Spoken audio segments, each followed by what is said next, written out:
सुप्रभात बच्चों, आप सब कैसे हैं? आशा करती हूँ कि अच्छे होंगे।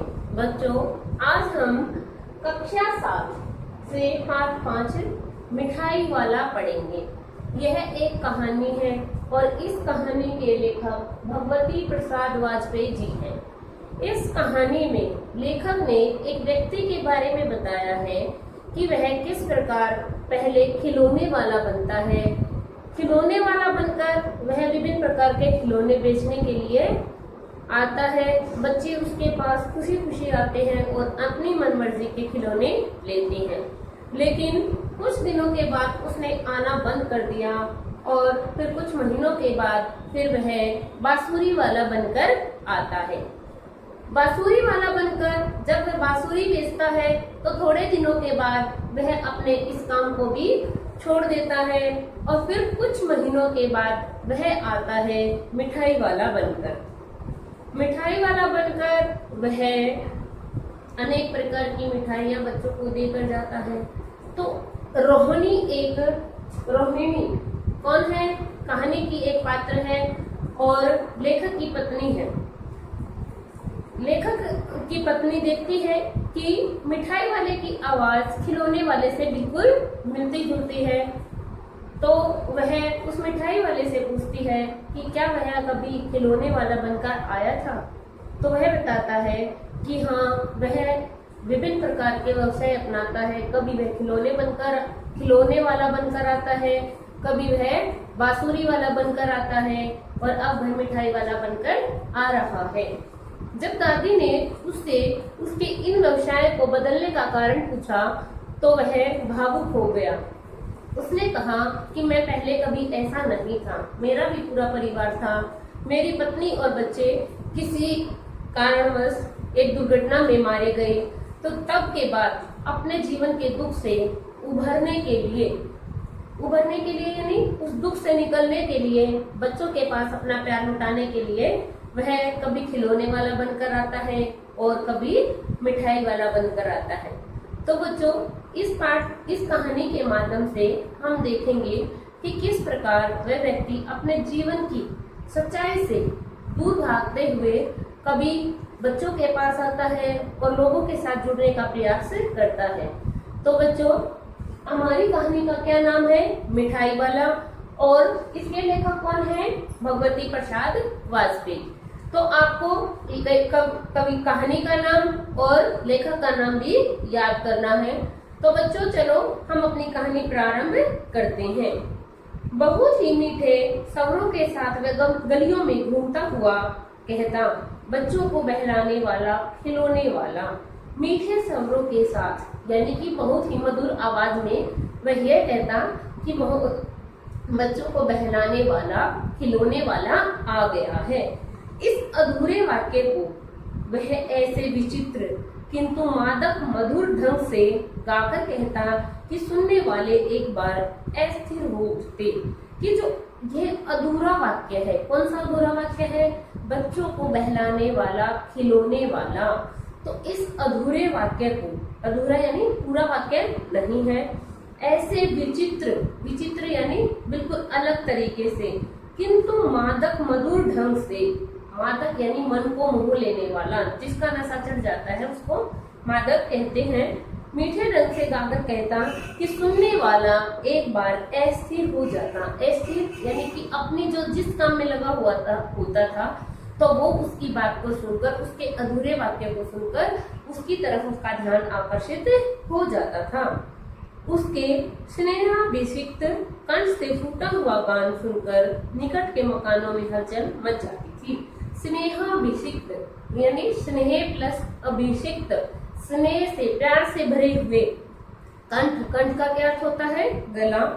उसके प्यार भरे गले से निकला हुआ वह गाना सुनकर निकट यानी आसपास के मकानों में हलचल पैदा हो जाती थी। छोटे छोटे बच्चों को अपनी गोद में लिए युवतियां चिकों को उठाकर छज्जों पर नीचे झांकने लगती कि अपने जो युवतियां थी वो अपने छोटे छोटे बच्चों को उठा लेती थी अपनी गोद में और बहलाने की कोशिश करती थी कि खिलौने वाला आ गया है। और चिक का क्या अर्थ होता है? बांस से बनी हुई तिल्लियों का पर्दा। पर्दा देखा आपने, घर में हम पर्दे लगाते हैं, कपड़े भी होते हैं, लेकिन जहां पर जिस एरिया में हमारे घर में ज्यादा धूप आती है वहां पर बांस की तिल्लियों का भी पर्दा लगाया जाता है, जिसको आप रस्सी से फोल्ड करते हो, उसको चिक कहते हैं। तो वो छज्जों पर यानी कि बालकनी में खड़ी होकर उसको देखने लगती थी। गलियों और उनके अंतरव्यापी छोटे छोटे उद्यानों में खेलते और इठलाते हुए बच्चों का झुंड उसे घेर लेता था। कि गलियों में और उसके अंतरव्यापी छोटे छोटे उद्यानों में, अंतरव्यापी की गलियों में स्थित जो छोटे छोटे उद्यान यानी बगीचे, उनमें खेलते हुए बच्चे उसको झुंड बनाकर घेर लेते थे। यानी कि एक दो नहीं आता था, सारे बच्चे उसको चारों तरफ से घेर लेते थे और एक तार का झुंड बना लेते थे। और तब वह खिलौने वाला वहीं बैठकर खिलौनों की पेटी खोल देता था। कि तब वह खिलौने वाला वहां पर क्या करता था, खिलौनों की पेटी खोल देता था।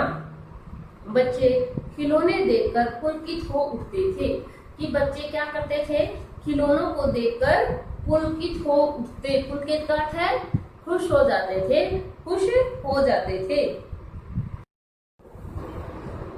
बच्चे खिलौने देखकर पुलकित हो उठते थे। कि बच्चे उन खिलौनों को देखकर पुलकित यानी खुश हो जाते थे। वे पैसे लाकर खिलौनों का मोल भाव करने लगते।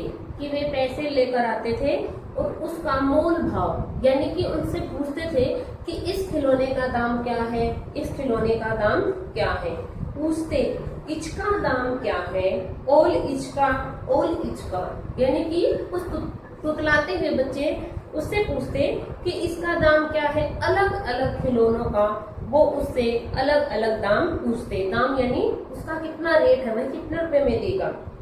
खिलौने वाला बच्चों को देखता और उनकी नन्ही नन्ही उंगलियों से पैसे ले लेता और बच्चों की इच्छा अनुसार उन्हें खिलौने दे देता।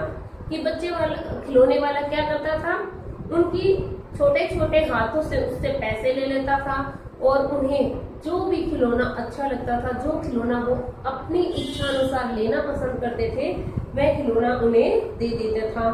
खिलौने लेकर फिर बच्चे उछलने कूदने लगते और तब फिर खिलौने वाला उसी प्रकार गाकर कहता, बच्चों को बहलाने वाला खिलौने वाला। कि जब बच्चे अपने मन पसंद का अपनी इच्छा अनुसार खिलौना उससे ले लेते थे तो बच्चे उस खिलौने को लेकर उछलने लगते, कूदने लगते, यानी कि बिल्कुल खुश हो जाते थे।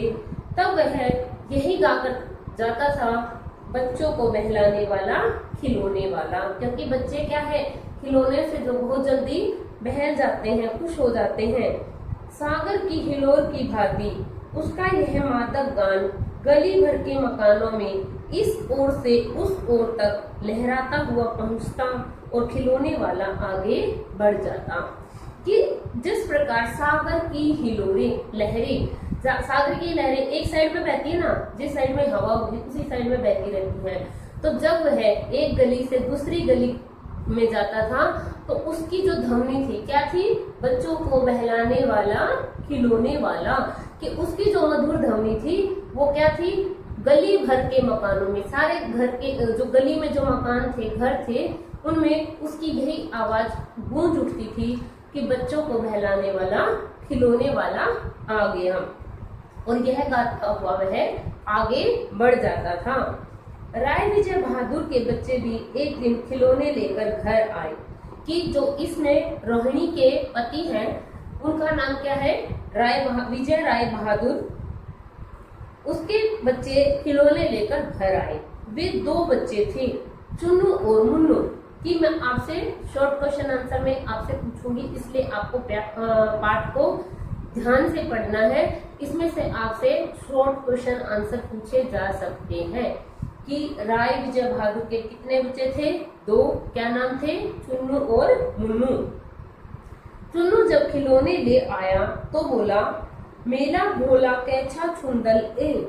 यानी कि वह तुतलाकर कहता है कि मेरा घोड़ा कितना सुंदर है। मुन्नू बोला, ओल देखो मेला कैसा छुंदल ए। कि आपस में दोनों अपने घोड़ों की तारीफ कर रहे हैं और कहते हैं कि मेरा घोड़ा कितना सुंदर है मेरा घोड़ा कितना सुंदर है।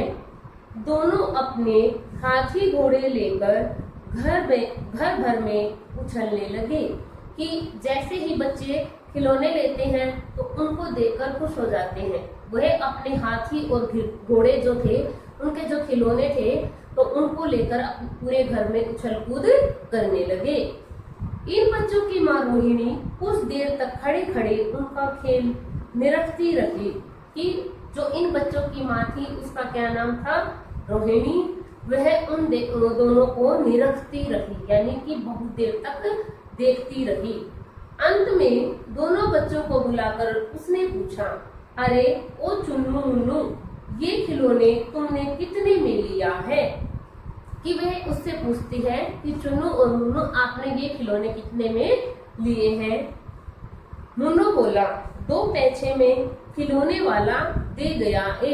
कि चुन्नू कहता है कि 2 पैसे में दे गया है। रोहिणी सोचने लगी, इतने सस्ते कैसे दे गया है, यह तो वही जाने, लेकिन दे तो गया ही है, इतना तो निश्चय है। कि रोहिणी सोचती है कि ये खिलौना इतना सुंदर है और वह इतने कम दाम में कैसे यह खिलौना दे गया।